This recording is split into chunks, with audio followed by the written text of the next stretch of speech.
embarked on mankind's bold adventure to land on the moon.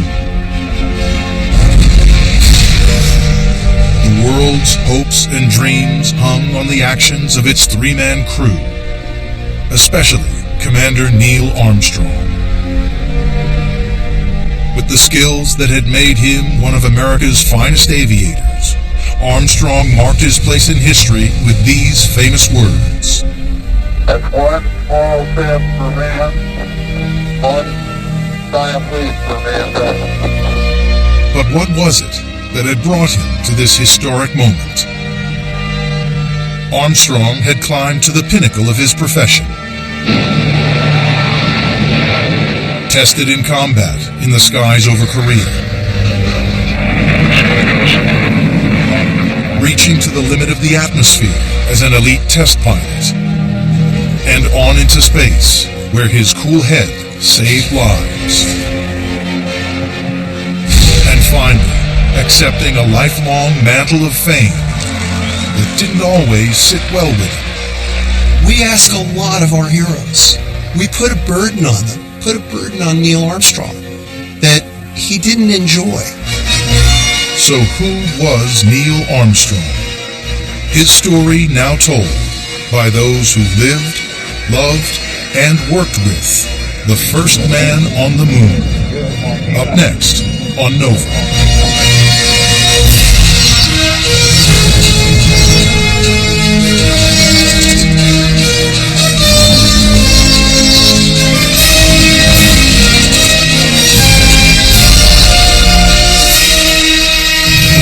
Major funding for NOVA is provided by the following. The David H. Koch Fund for Science, supporting NOVA and promoting public understanding of science. And the Corporation for Public Broadcasting, and by PBS viewers like you. Thank you. I believe that this nation should commit itself to achieving the goal, before this decade is out, of landing a man on the moon and returning him safely to the earth. When President John F. Kennedy articulated this bold vision in 1961,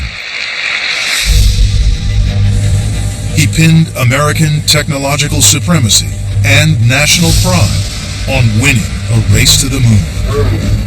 The stakes were huge.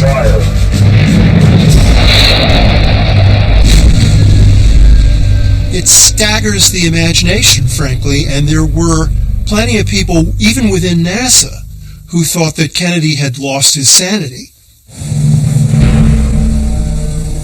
Incredibly, just 8 years later, 3 men were poised to achieve the president's goal. In command was Neil Armstrong. We, the crew of Apollo 11, are privileged to represent the United States in our first attempt to take man to another heavenly body.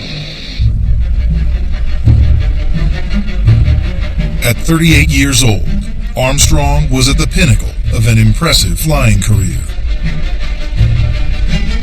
An innate steadiness, along with exceptional aviation skills, had seen him through the Korean War, allowed him to master the most unforgiving aircraft as a test pilot,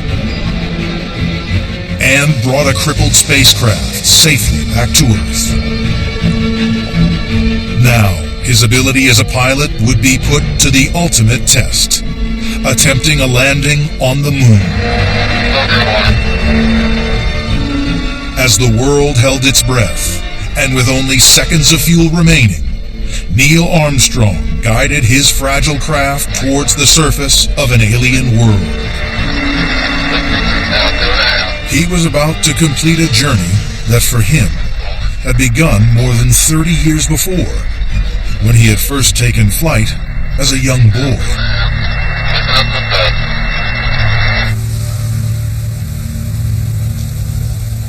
Born here in Wapakoneta, Ohio on August 5th, 1930, Neil Armstrong's love affair with flying began early, as his childhood friend recalls. When he was like 5 years old, his father took him on an airplane ride on a trimotor. Dad got sick, but Neil just absolutely loved it. The mid-1930s was a golden age of flight in America. And like many other young children, Neil's first taste of being airborne left a lasting impression. This was the start and the feeling of being airborne and actually flying like a bird. It kindled his inspiration to fly. He absolutely loved everything about flight. He would have 3 or 4 model airplane projects going on all the time, mostly gliders. Then he got into the rubber band type, and he just kept building bigger and bigger ones and better ones. We both made models early, and of course our desire then, as it was later in our careers, was to make these things go higher and faster. And my solution to higher and faster was you took a couple of extra turns on the rubber band. Neil's solution, he built a wind tunnel. When we were ready for the test, he said, "Go get Mom." I said, "Neil wants you to see something." And he turned it on. And all of a sudden the house shook. And I mean, the house really shook.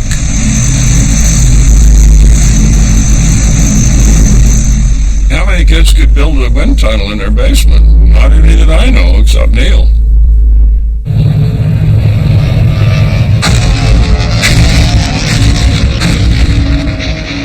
Neil's infatuation with flying was fueled as America entered the Second World War in December 1941.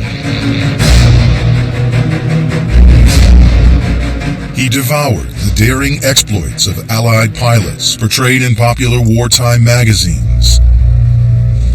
They inspired him, and at just 15 years old, he learned to fly. He had his pilot's license before he had his driver's license. During the war, developments in aviation were moving fast. After 1945, propeller planes were starting to be replaced by aircraft powered by jet and rocket engines.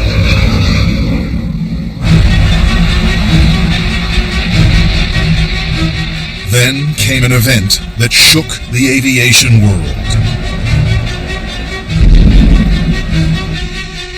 Chuck Yeager breaking the speed of sound in his Bell X-1 rocket plane in 1947 coincided with an ominous turn in East-West relations. And the implications for Armstrong would prove profound. Eager to pursue a career in aeronautical engineering, Armstrong won a Navy scholarship to study the subject and enrolled at Purdue University. But his studies were soon interrupted as the Cold War began to heat up. At the end of his second year, which would have been 1950, the Korean War started. Backed by Communist China, North Korea invaded South Korea. When America responded by scrambling its armed forces, Armstrong found himself at war. He was 20 years old. He joined Naval Fighter Squadron VF-51 on the aircraft carrier USS Essex. There was a lot to learn, and fast, as he recalls in this audio interview. We had to come carrier qualified in the jet aircraft, doing a lot of practice with weapons delivery, instrument flying, and so on. I was very young, very green. But Armstrong quickly mastered carrier flying, one of aviation's most challenging jobs, and was soon showing his skill in combat. one of his jobs was to dive bomb and blow up bridges and railroads. And he said that the North Koreans strung up wires. For low-flying pilots, anti-aircraft cables were an ever-present danger. They were hard to spot, even for the sharp-eyed Armstrong.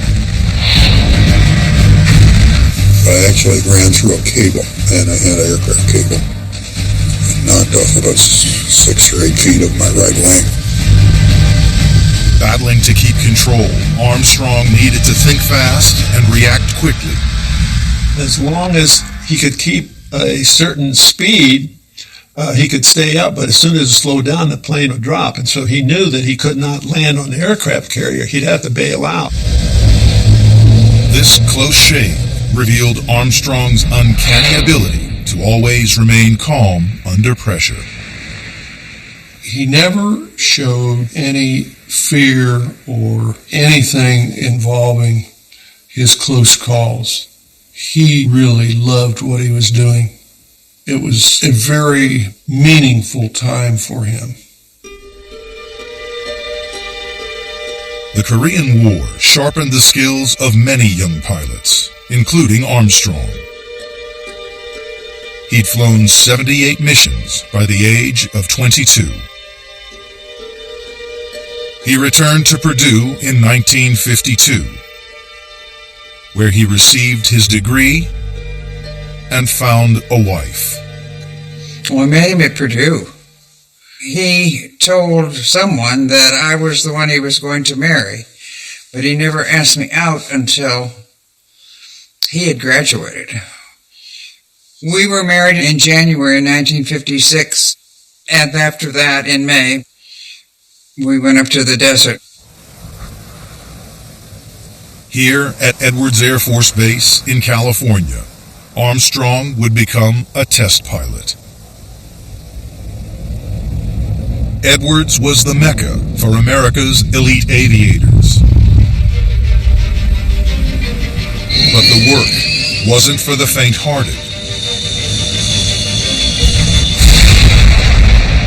It required a cool head, quick thinking, and the ability to understand how an untested machine would react in an untried environment.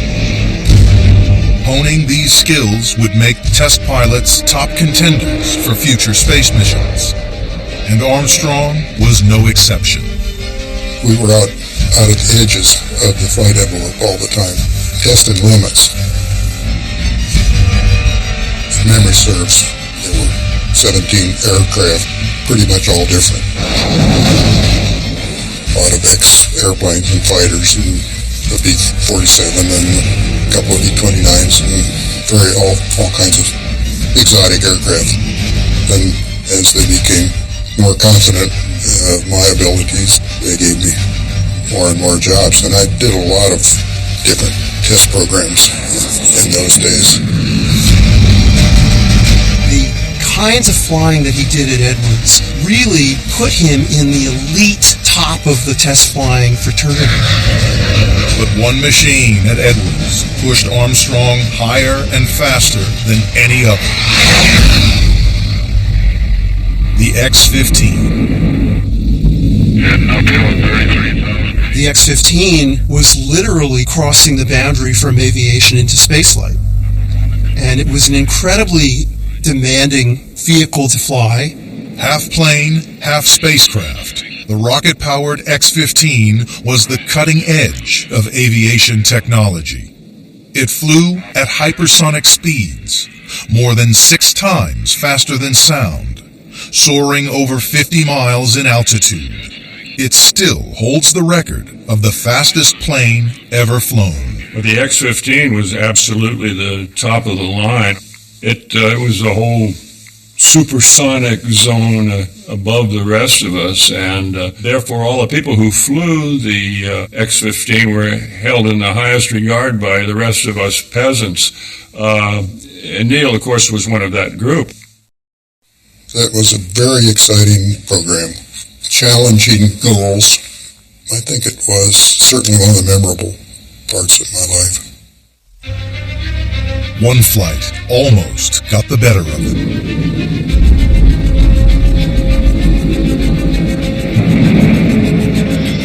I got the nose up above the horizon,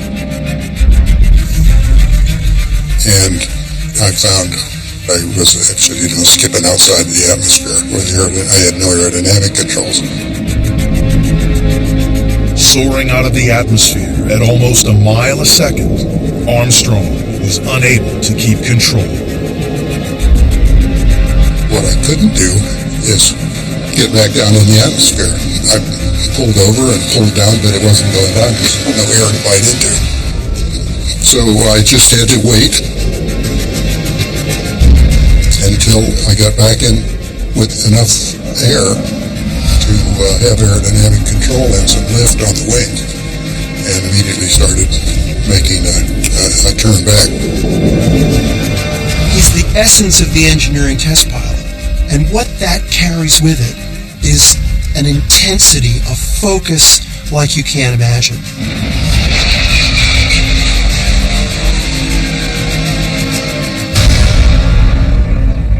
The X-15 further challenged and sharpened Armstrong's flying ability.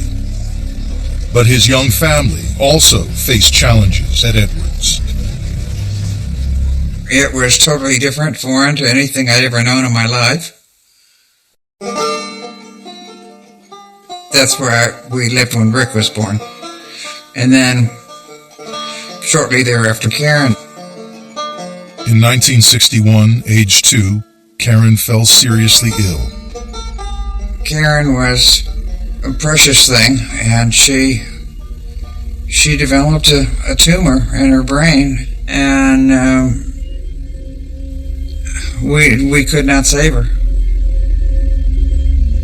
The death of Karen really hurt him. It was the only time that I had ever seen him really, really hurt. Couldn't talk about it. Despite his loss, to all outward appearances, Armstrong remained focused on his duties as a test pilot.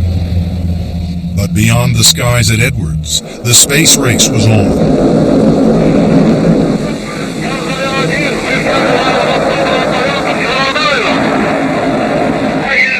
Opening up an entirely new set of opportunities. Liftoff and the clock has started. America's manned space program began with Project Mercury in 1961. 6 short flights, each carrying a single astronaut.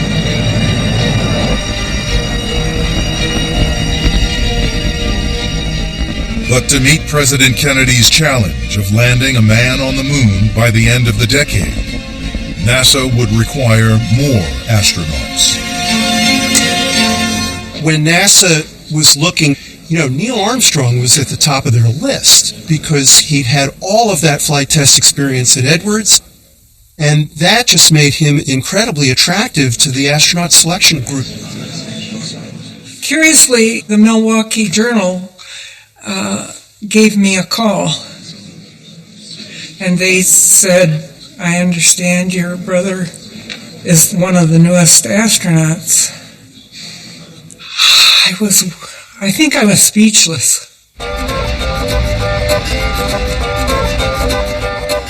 Along with Janet, Rick, and a new son, Mark, Neil began a new life in Houston, the home of America's manned space program. It was a nice house. It had we had a pool. Because it was Houston, because it was often very hot, there was a lot of swimming. The neighborhood was buzzing with trainee astronauts. There was this guy in the backyard in front of the garage where there's a lot of cement. And here's this guy roller skating. I said, "Who's that?"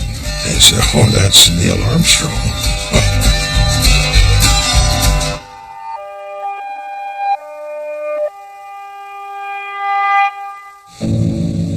By 1964, NASA's blueprint to reach the moon was taking shape, as this animated film of the time shows. It was called Project Apollo. The plan went like this.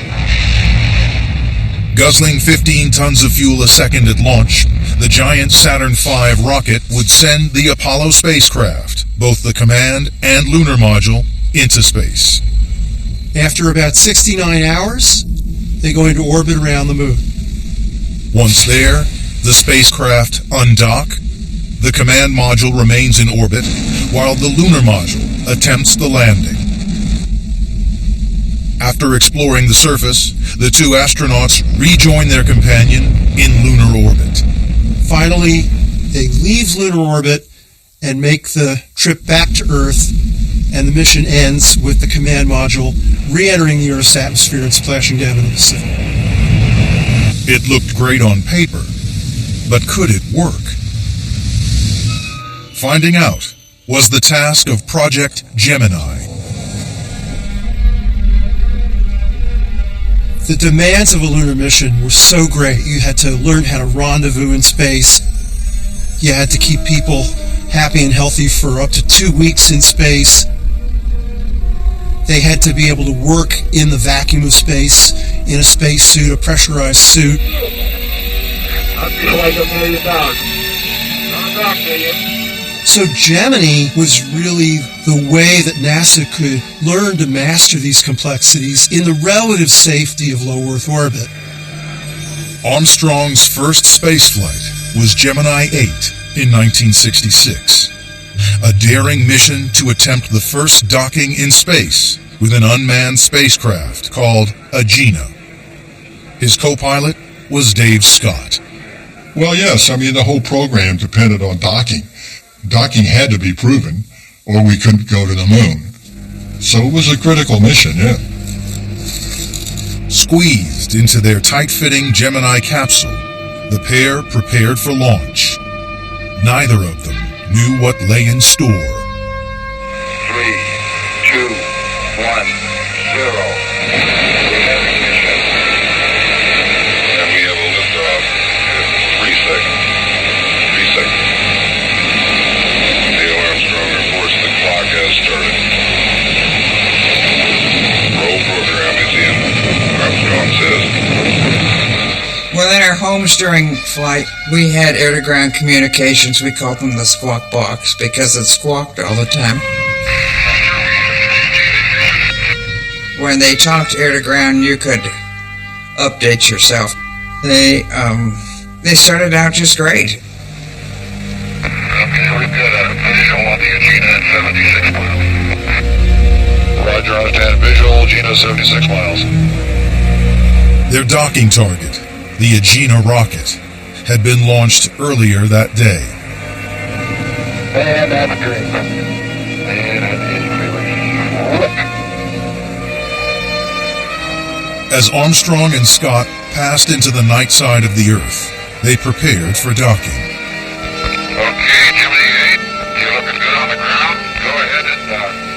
Neil eased it forward, and we moved right in. Flight, we are docking. But within half an hour, Scott realized there was something wrong. You're supposed to fly straight and level like an airplane, but all of a sudden I noticed that we were tilted. They didn't know it, but a small maneuvering thruster on their Gemini spacecraft had become stuck and was firing. We first suspected that the Agena was the culprit. We were on the dark side of the Earth, so we really didn't have any outside reference. Out of contact with the ground, the astronauts struggled to regain control. So I said, Neil, we better get off. He said, yeah, we better get off. Let's prepare to undock. And then he says, ready, and I put my hand on the switch, and Neil says, undock. And then things start really moving.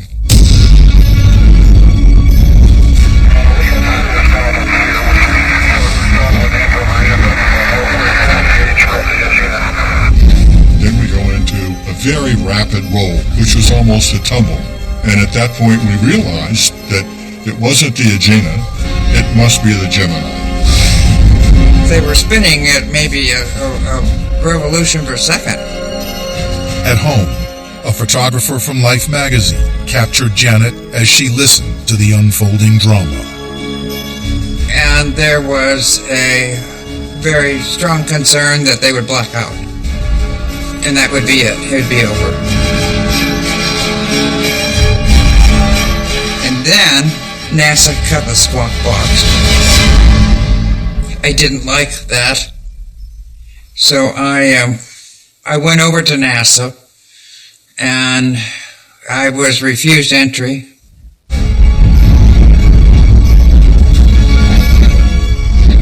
Back in orbit, Armstrong kept his cool, figuring out his only remaining option: disengage all the maneuvering thrusters, including the one that was stuck, and use the re-entry thrusters to counteract the tumbling and regain control of the spacecraft. He had to reach up above his head and throw switches under this high-speed roll. That's amazing that he was able to do that. And he knew exactly where the switches were, exactly which ones to throw.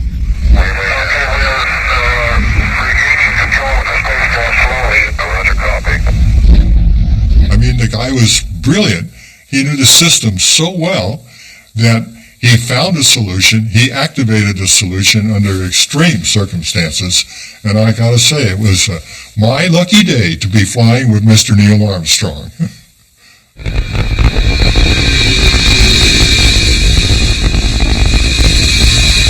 Activating the re-entry thrusters meant aborting the mission. And a couple of hours later, the crew splashed down in the South China Sea. Armstrong had cut short the flight, but he'd saved their lives. He landed and came home. You know, he's telling me about the flight. We knew that they could have lost their life. And you knew that anyway, so there's no point in talking about it. They either do or you don't. It's the way it is, you know? That was sort of NASA's baptism of fire, because it was the first time that astronauts had really come close to losing their lives on a spaceflight. I don't think there's any doubt that the people who were running the show in Houston saw Neil's performance on Gemini 8 as a real demonstration of what he was capable of under pressure in a crisis.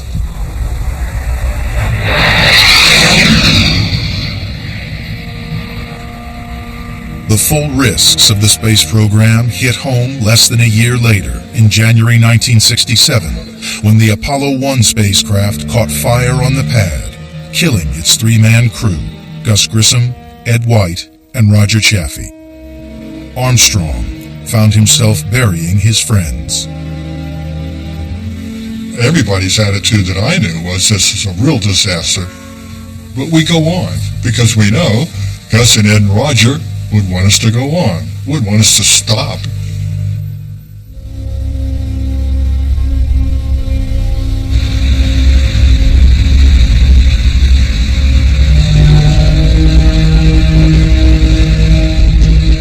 Overhauling Apollo took almost 2 years. Eager to make up for lost time, NASA launched Apollos 7, 8, 9, and 10 in quick succession. They were designed to rigorously test every aspect of Apollo in Earth and lunar orbit.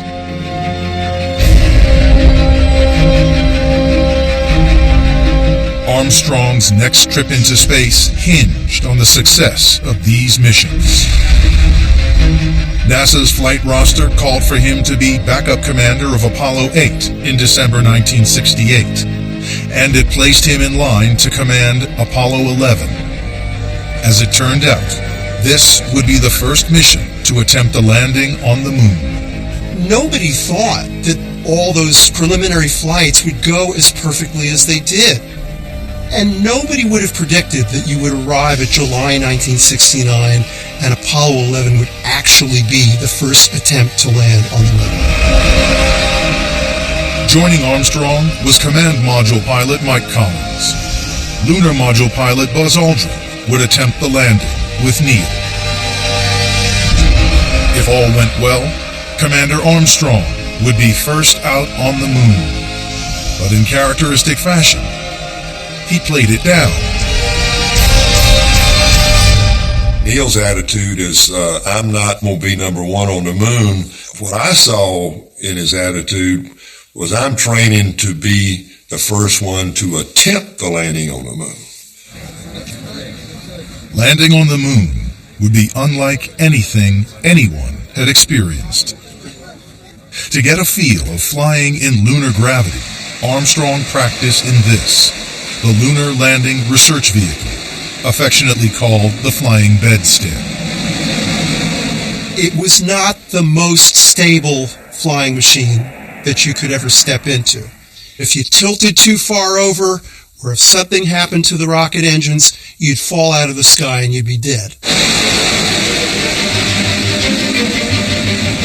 It was difficult to fly, but on the other hand, I think we all felt that absolutely mandatory to be able to fly that type vehicle before you go to the moon. On one of Armstrong's flights, a failure of the fuel system meant he lost control. He was lucky to escape with his life.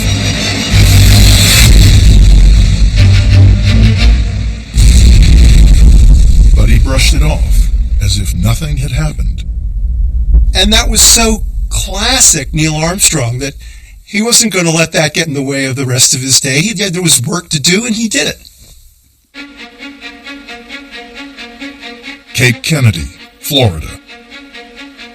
Over 1 million people came to watch Apollo 11 leave for the moon on July 16th, 1969.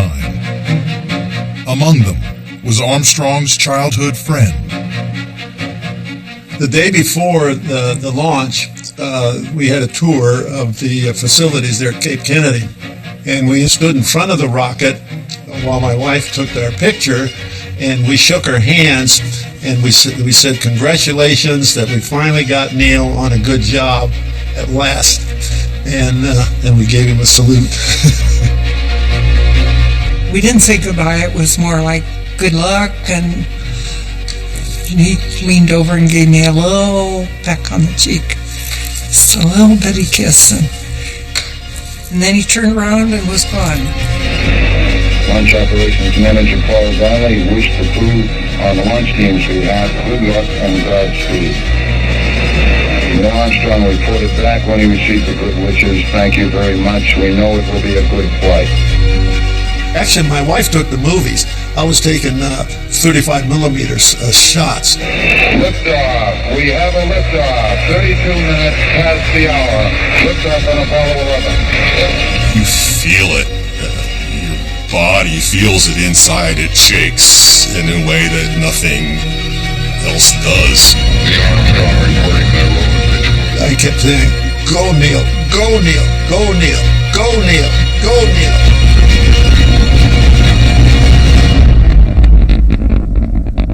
4 days later, Armstrong, Collins, and Aldrin would arrive at the moon. Then, they'd attempt one of the most daring exploits in human history. We're certainly aware that the nation's hopes largely rested on us doing the very best job we could.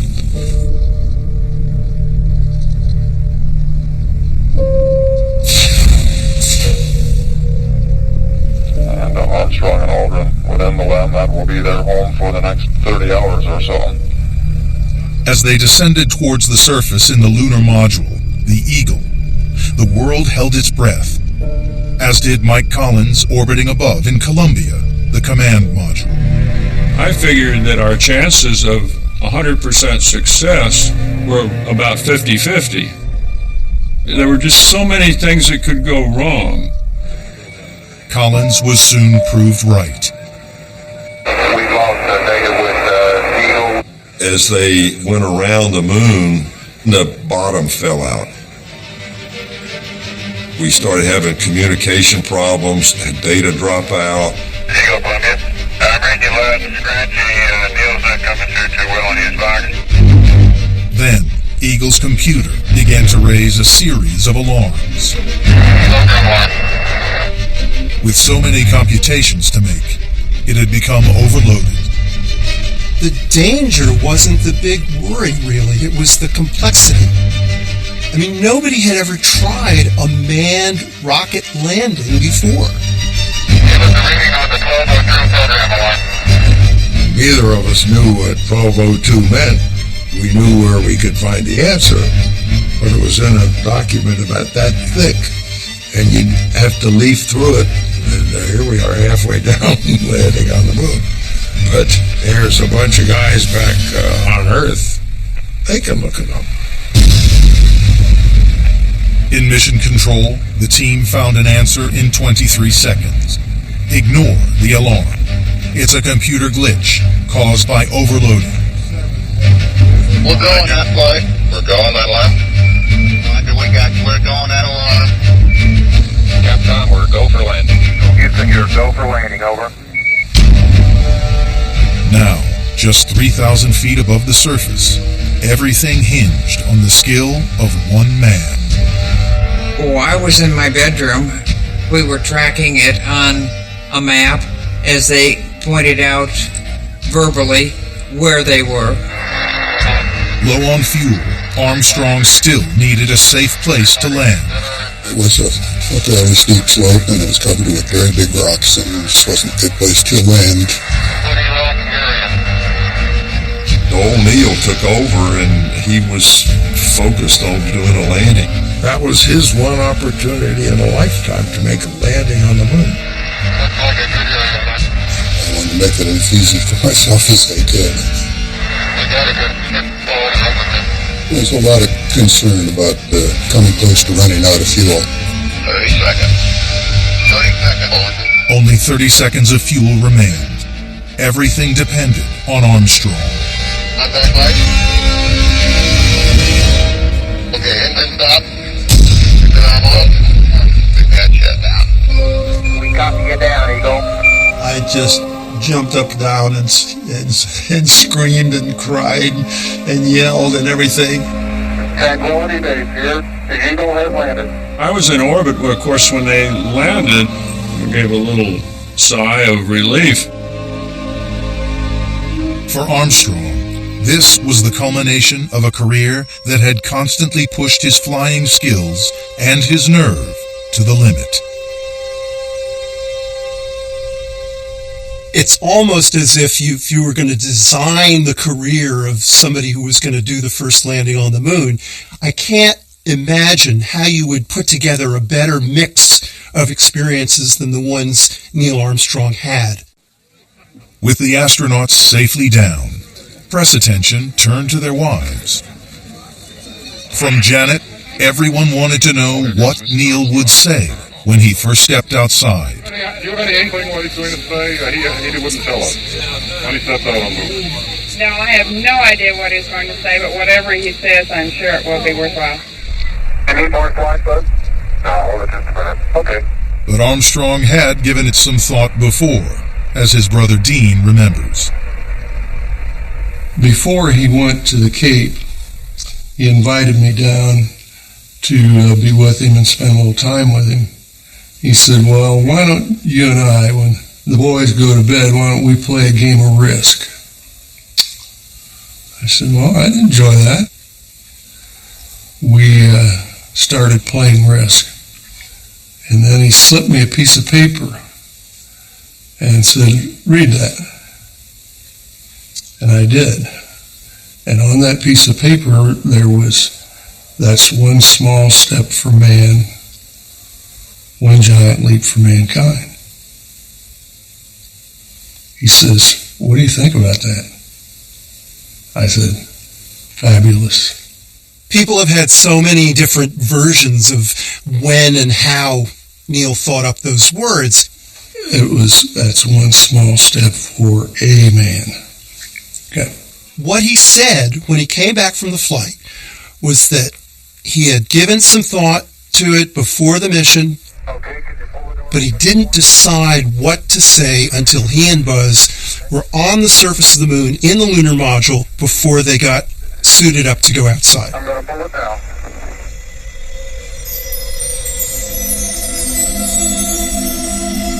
And we're getting a picture on the TV.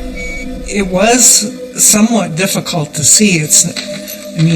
We were watching our sets like this because we weren't quite sure if he was coming down the step.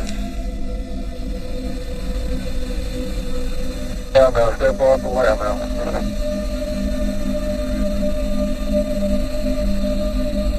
That's one small step for man,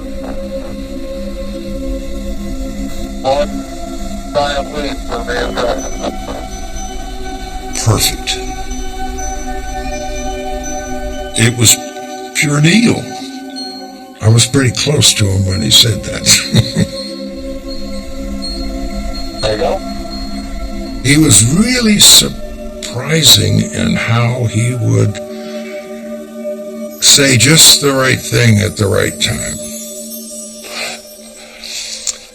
Oh, it's overjoy. Unbelievable. I've never had such great feelings in my life. Isn't that something? Magnificent sight out here. Magnificent desolation. Finally, it began to sink in with me. That really is another planet. The EVA is progressing beautifully. I believe they're setting up for flying now. After years of preparation, the first two human beings on the moon simply marveled at what they were seeing. That is beautiful video. It has a stunning beauty all its own. It's like much of the high desert of the United States. It's different, but it's very pretty out here. 2.5 hours later, the pair had climbed back inside the Eagle. We'd like to say, all of us in all the countries and in the entire world, we think that you've done a magnificent job up there today. Thank you. Good as much as we did. He got me there. He got me back safe. And I made a couple of mistakes. Fortunately, they were not that crucial. And I'm not going to tell you about them.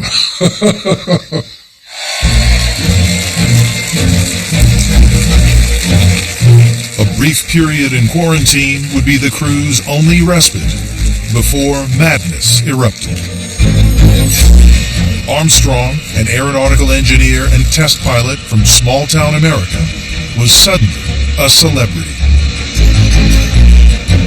We did New York, Chicago, and LA all in one day. There were thousands and thousands of people. And people from windows above and apartments and so on.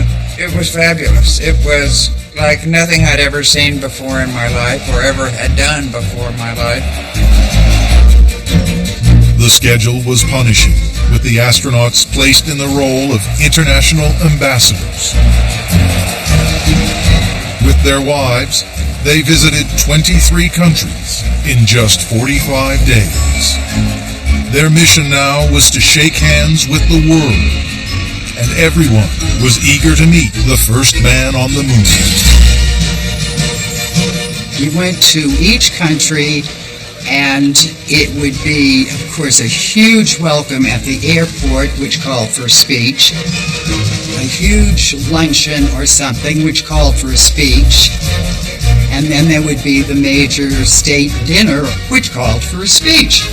And I always felt that Neil had the responsibility, the burden, if you will, of always saying the perfect thing.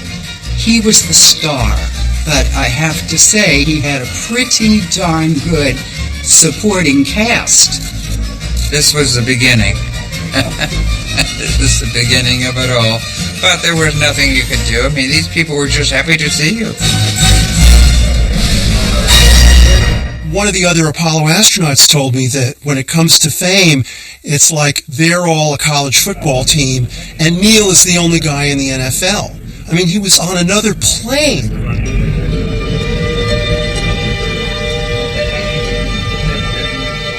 People wanted a piece of him. I either want your autograph or I wanted my picture taken with you. And I think that it wasn't just anyone, it was everyone. The intense level of intrusion into Armstrong's life would eventually take its toll on him and his family.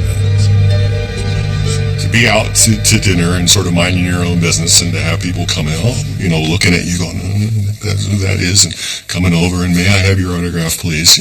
After a while, even if they do it in the nicest possible way, which many of them did, still, it just wears you out after a while.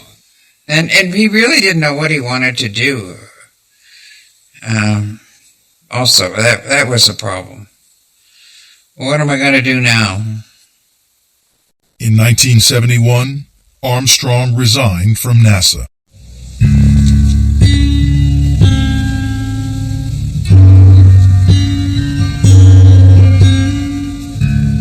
He chose instead to pursue his first love, aircraft design, and accepted a professorship at the University of Cincinnati, back in his home state.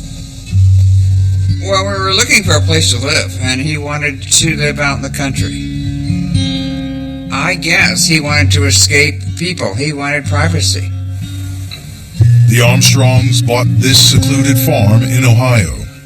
It was a radical change of lifestyle, and not just for Neil. I'm not sure that Mom really wanted the farm life, but she did very well, and she was a trooper. Janet found herself managing the farm, as Neil concentrated on teaching.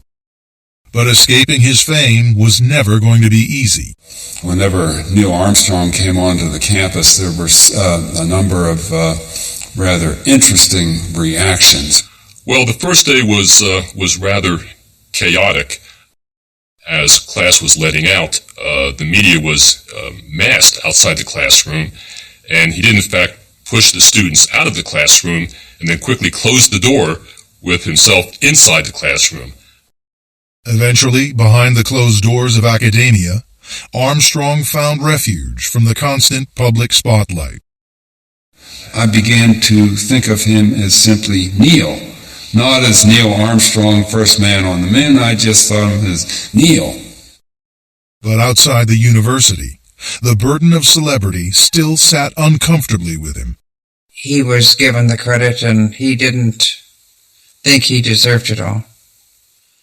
Armstrong eventually opted to ration interview requests, creating the mistaken impression that he was a recluse. He just didn't feel the need to notify the media about what he was doing, So a media recluse, maybe, but that's a completely different thing. In 1979, Armstrong left the university, becoming involved as a business spokesman and serving on many corporate and philanthropic boards. He was doing so many different things with his time, but they were the things that he chose to do. And that didn't include living out his life in front of a television camera. Challenger, go with throttle up. Challenger, go with throttle up. And in 1986, he was appointed vice chair of the Rogers Commission, the committee that investigated the tragic events that led to the destruction of the Space Shuttle Challenger. His calendar was double parked all the time. He was a workaholic, and it was just in his DNA. So it was, I think, Dad's strong work ethic and Mom's isolation on the farm that eventually came between them.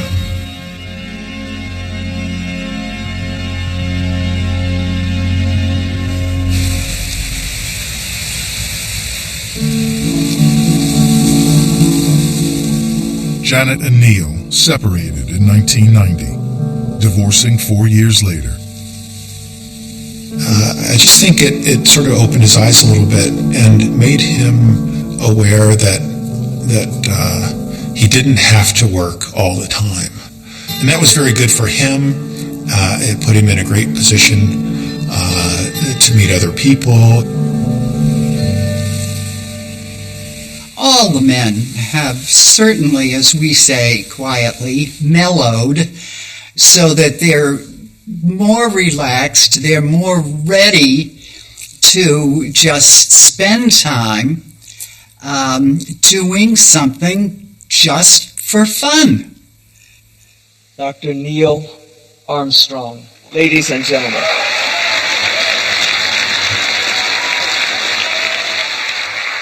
Thank you so much. The method we use to descend from orbit to the surface of an alien world worked. But it would have been far more efficient and far less traumatic if we could just be beamed down.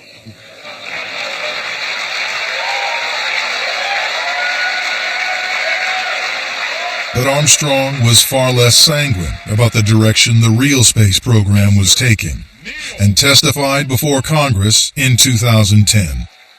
If the leadership we have acquired through our investment is simply allowed to fade away, other nations will surely step in where we have faltered.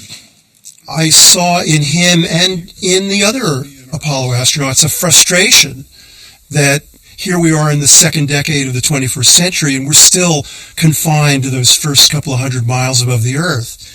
And I think it was a source of frustration to him. Armstrong turned 80 in 2010, and to mark the occasion, his second wife, Carol Knight, planned a celebration. I thought we could have a surprise party and be a lot of fun.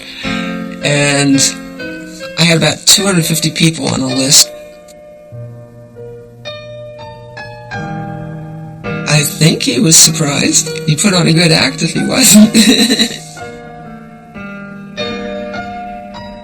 After almost everybody left, I went up to him and congratulated him on his birthday and everything, and he hugged me and he says, I love you. And I said, I do too, Neil. We go back a long ways. He said, yeah, we do. That was the last time.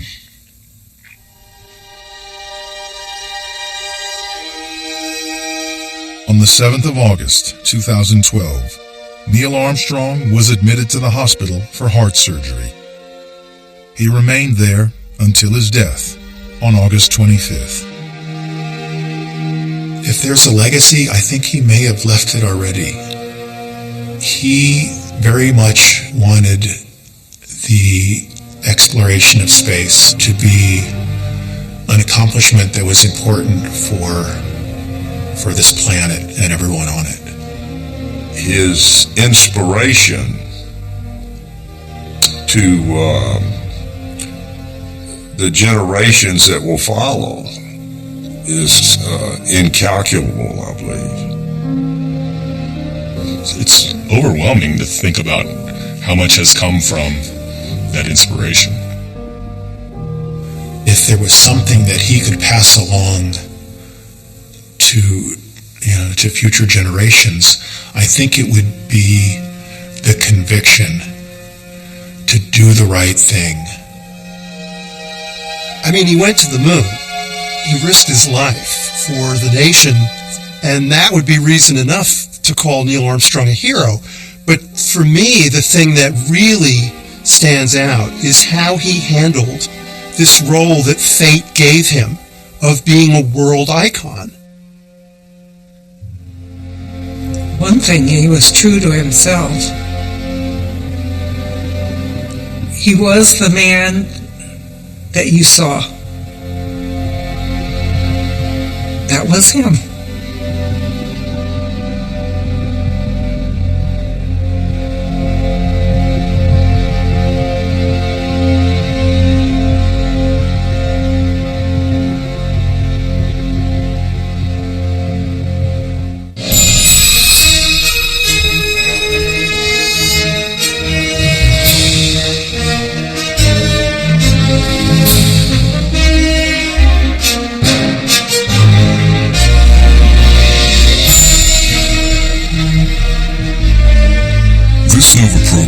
available on DVD.